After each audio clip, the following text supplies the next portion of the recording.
কলডিল এনেকৈ এটুকুৰ কাটি সিজাই ল'লোঁ। এইখিনি মই এতিয়া বৰ ভাজিম। মই কলডিল গোটেইটো ল'লে বেছি হৈ যায়, আমাৰ মানুহ কম, সেইকাৰণে এইটো মই সিজাই লৈছোঁ। এতিয়া এইখিনি সৰু সৰুকৈ কাটিলেই হ'ল। যিকোনো এনেই হাতেৰে পিটিকিও ল'ব পাৰি, কিন্তু মই এনেকৈ কাটি লৈছোঁ।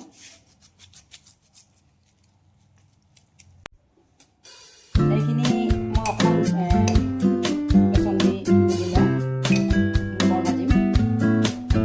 কলডিল ভাজি খাওঁ আৰু তৰকাৰী বেলেগ বেলেগ মাংস মাছৰ লগতো বনাই খাব পাৰি, মাছৰ মাংসৰ লগত। আজি এই কলডিলৰ অকণমান মই সিজাই ল'লোঁ, লৈ পেলাই অকণমান ভাজিখন লৈছোঁ। জলকীয়া কাটি দিলোঁ, আজি বাৰু ধনিয়া নাই, ধনিয়া দিওঁ, পিঁয়াজ দিলোঁ,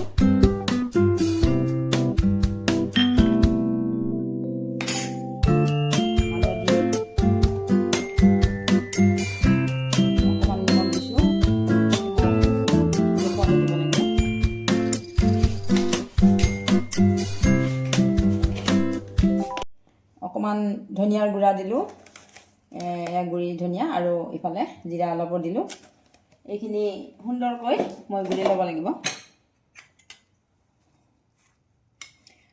আৰু কলডিলত এটা টান ঠাৰি থাকে তলফালে, এইখিনি ওপৰৰ অংশৰ কাৰণে। এইখিনিত হেৰি নাই, ঠাৰি নাই বাৰু। ইয়াতে এতিয়া মই পানী অকণ অকণ দি গুলি যাম। পানী আকৌ বেছিয়ে হৈ যাব পাৰে, সেইকাৰণে অলপ কমাই দিছোঁ। অকণমান বেকিং চ'ডা দিছোঁ, বেকিং চ'ডা দিলে অকণমান মচমচীয়া হ'ব।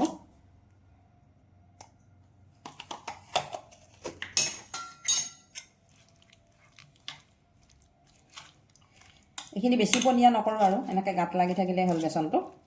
বেচন যদি কম হয় আপোনালোকে অলপ দি ল'ব, এনেকৈ গাঁত লাগি থাকিলেই হ'ল। বেছি পনীয়া হ'ব নালাগে, বেছি ডাঠো হ'ব নালাগে।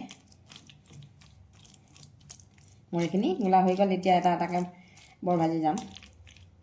তেল গৰম হোৱাৰ পিছত অলপ বৰ ভাজি আছোঁ মই।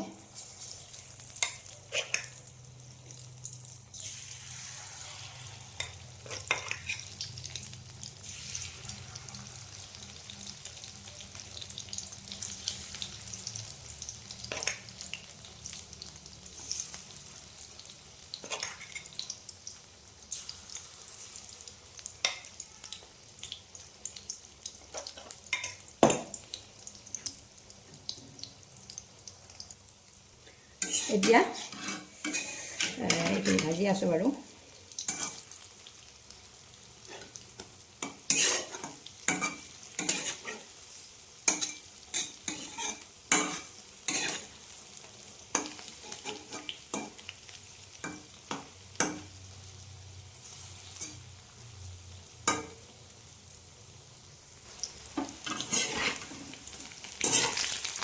এইকেইটা হৈ গ'ল, এইকেইটা নমাই থওঁ।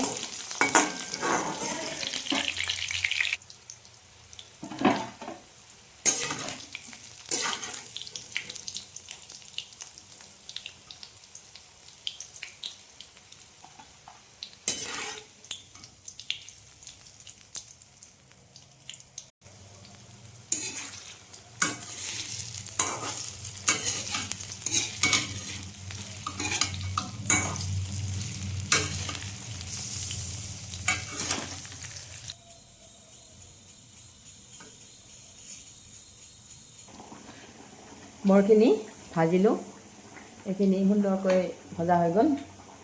কলডিলৰ বৰ ভাজি খাই ভালে লাগে। আপোনালোকে যিসকলে খোৱা নাই তেওঁলোকে বনাই খাই চাবচোন, আৰু যিসকলে বনাই খাইছে তেওঁলোকেতো গমেই পায় আৰু। খুব সুন্দৰ হয়। কলডিল সিজাই লৈছোঁ, আৰু এনেই নিসিজোৱাকৈও বনাব পাৰি, কিন্তু মই অকণমান সিজাই লৈছোঁ কলডিলৰ ডাঙৰ কলডিল কাৰণে। ইফালে মাছৰ তৰকাৰী বনাইছোঁ, ইফালে ভাতৰ প্ৰেছাৰ কুকাৰটো বহাই থৈছোঁ, ভাতো বহাই দিছোঁ।